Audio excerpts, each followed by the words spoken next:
Day 54. My desire to focus all my attention on reading Schopenhauer is growing as mad. It's rapidly conquering my mental space, pushing out all other desires. A few weeks ago, I came up with the idea of creating an English-speaking community of Kaluga on the basement of my English-speaking club. I started talking about this idea while I recorded these videos, wrote several articles, discussed it with the members of the club, and began to work it out. My primary motivation was, as in most cases, to see if I am capable of giving this idea material substance in order to bring it to life. I have been plugging the ground for more than 3 bloody years. I traveled distant metaphysical lands to collect the most viable seeds, and now, when my tree of knowledge taking root, I am driven by some irrational force, blind Schopengaierian will, to abandon my lovely garden and venture to the unknown, following my old, luminous, flaming guiding stars, which I know collapsed a long time ago. Man, that's a so bloody long sentence. No, I can't reconcile both.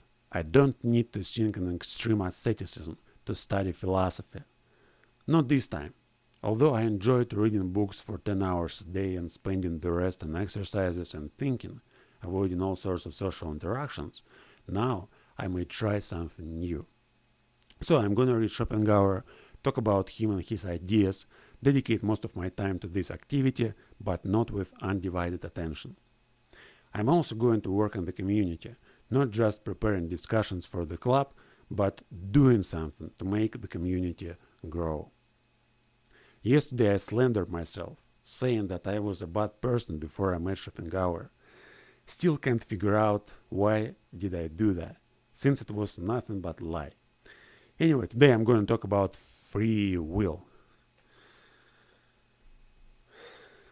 Alright, this is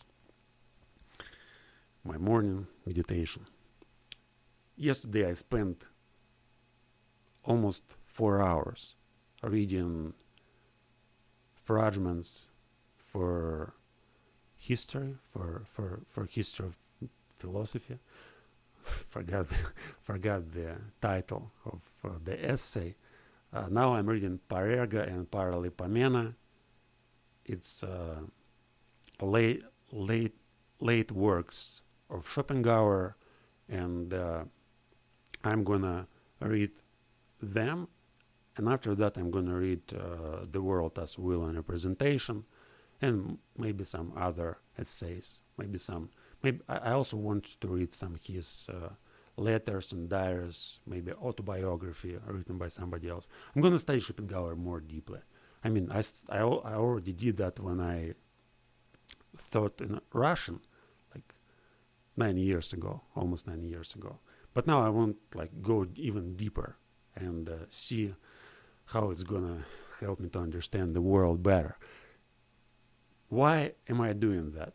I want answer this question before talking about free will. In my life, at 2012, when I came across Schopenhauer, this was a huge change. It's transformed the whole understanding, whole my worldview. Yesterday I was saying that I was a bad person. After I read Schopenhauer, I became a good person. It's actually not true. I hadn't changed personally too much, but my understanding, my worldview, my understanding of philosophy became so profound. And that time, of course, it wasn't profound, but again, there was a shift in my worldview.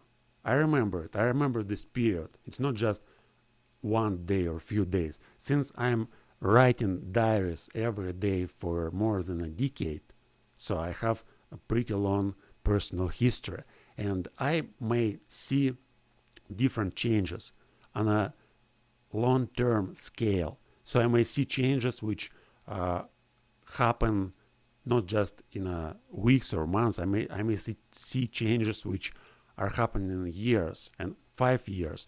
And this was the key moment when I encountered Schopenhauer and when I dedicated few months reading him, it transformed my life, and I started thinking in a different way. And the most important idea which I got from Schopenhauer was the idea of free will. So first, I was kind of, I didn't pay attention to this idea. As I said yesterday, I remember when I watched the movie Matrix, or day before yesterday I said that. I watched the movie Matrix and I was, wow, that's like no fate. Fate is, created by some idiots, and free, we all are free, and let's do that. When I read Schopenhauer, I realized that, first I started understanding science deeper. So like Newtonian mechanics, world as a physical, space where we are all bounded by certain laws. And of course, my intuitive thought when I read them was, okay, let's compare, let's find something in modern science, like quantum mechanics, for example. Let's see whether or not he was wrong, Schopenhauer, about free will. Maybe there is free will. Maybe like modern science, all of this physics and theory of relativity doesn't, it's not about free will. But quantum mechanics, and now modern scientists tell us that quantum mechanics and free will and determinism, quantum mechanics and determinism, they're incompatible. But it's, when I listened to modern scientists who are like philosophers and psychologists, they usually tell, free will exists, most of them. And it exists because on a macro level, it's like it's all probabilities. There's no certainties, and physics proves that. But when I heard physicists, like for example Sean Carroll, like the brilliant physicist, he studies quantum mechanics, and his explanation is totally different. He says, determinism still exists, and even if there's probabilities, it's like in a micro world, it's like there's an observer. Free will. I'm talking about free will. I may venture a little bit to science and try to explain this. So there's an observer, and there's kind of, the world which is probabilistic, like Schrödinger cat in a box. It's like it's in a superposition. It's either dead or alive, and you don't know. And you can. It's like it's in both. It's both. It's death and alive. And when you open it up, it's like it's in one position. But while it's in the box, it's in superposition. But the problem is like who opens up the box? Like it's also, we all are in superposition. So there's, in modern explanation, there's like me, for example, I have a choice to lift up my right or left hand, and now it's like I may lift up right hand. And if I think that it was predetermined, I may say no, it wasn't predetermined. There was a version of me which lifted up left hand, and and this version, maybe it did that, but my whole life was completely predetermined by the previous sequence of causes and effects. And if there was a version which did that, it was a different version of me. So it's like it's probably was the same the same version, but I'll never know that. And we all, it's like the theory of multiverse. Man, it's like I am ashamed of my pronunciation. Anyway, so free will. In Schopenhauer, after I read On Free Will, his famous book, which he sent to some science academy and won some prize there. After I read this, I realized, wow, that's so amazing. Now I can understand, and it put all my, before I was thinking about my past, and I always tried to think different. What if I did like something in a different way in past. How would my life change now? And I used to complain a lot because there were many things in my childhood which I didn't like about myself. And instead of trying to understand why all this happened, I tried to to live in a kind of fantastic world, to create my fantastic world, my imaginary world, and instead of trying to understand reality, what's really going on, I tried to escape into imagination. But when I read Schopenhauer, I started thinking, well, that's like, it's all predetermined, and there's no way to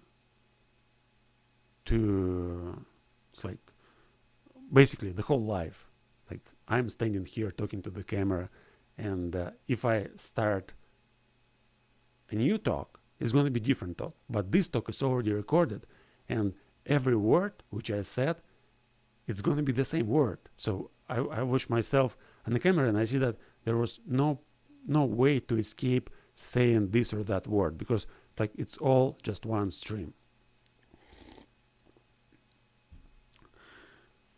So it was 2012. I realized that there's no free will. I got to the modern science and started studying quantum mechanics, physics, not studying seriously, but just searching information and trying to disapprove this theory. So the idea was, there's no free will, there's determinism, and what if it's wrong? I just need to understand, does it true or isn't true, or is it false? And I was looking for evidence everywhere, and whoever I read, nobody could actually explain me, give a better explanation than Schopenhauer gave. And I realized, like, okay, well, let's think that there's no free will, that it's all predetermined. Like, what's the point? Like, there's no point to do anything, or there may be some kind of optimistic view. If you are determinism, and usually it's like common sense, people complain. They say, oh, if like everything is predetermined, like nobody is going to do anything. Well, yeah, that's true. But on the other side, you may do everything much better when you understand that everything is predetermined, and you don't need to spend time and energy on complaining and trying to think what how you could do something otherwise. So okay, it happened because of there was a reason, and in the future you get to this present moment, like very famous nowadays idea, present moment, get to the present. When you understand determinism, you get to the present moment, because everything else just disappears. Future, past, there's no distinction between future and past. You know that like everything what happened in the past was predetermined, and everything what is going to happen in the future is also predetermined. So you stop worrying about the past and future. You live in the present. You understand what's going on right now. And yeah, Schopenhauer helped me a lot. Now I have just 1 minute to finish this talk. I just want to tell you a little bit what I'm going to do next. So now, first I want to read Schopenhauer once again in English. I wouldn't study him. I wouldn't take all these notions and trying to reconstruct his arguments and his, it's not my way of studying and reading. What I'm doing, I'm just reading as fast as I can, but paying as much attention as I can. So when I read a book for 4 hours, I don't try to memorize everything. I just try to pay as much attention and not be distracted by any superfluous thought. And then after I read the whole collected volumes of one author, I start thinking about what I actually read and trying to understand how it affected my life. And I'm writing daily journals, of course. So it's like I'm actually trying to choose, but not by paying attention to all details, but by reading and then going into my thoughts and my stream of consciousness and taking the most valuable things out of it and putting them on paper. And of course, self-talk. Now here I'm going to talk to the camera, and every day it's also going to save the most important parts of my understanding. of the book. Okay, anyway, so now that's all. See you next time. Bye bye.